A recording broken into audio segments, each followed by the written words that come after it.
सियालकोट तैयार हो जाओ, ख्वाजा वेंटिलेटर तैयार हो जाओ। इनकलाब आ रहा है,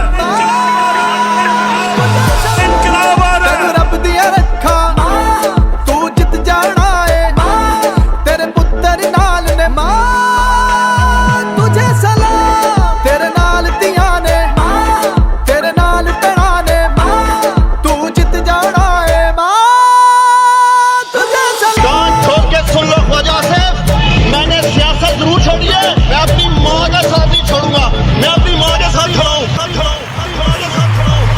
ख्वाजे दी दौड़ लवा दे, जमानत जब्त करा दे, डारा दा पार विखा के पटवारी नुकरे ला दे। मां तेरे उत्तों साडी जिंद कुर्बान है, तेरी जीदारी उत्ते सानू बड़ा मान है। डट के खड़ा तेरा पुत कप्तान है, नाल खड़ी सियालकोट दी अवाम है। उस्मान डार, जरा आज आपने डाकुओं का मुकाबला किया, मैं आज आपको खराज तहसीन पेश करता हूँ, खराज तहसीन पेश करता हूँ, तहसीन पेश करता हूँ। तेरी अजमत उच्ची, तेरी शान निराली, तू हिम्मत वाली।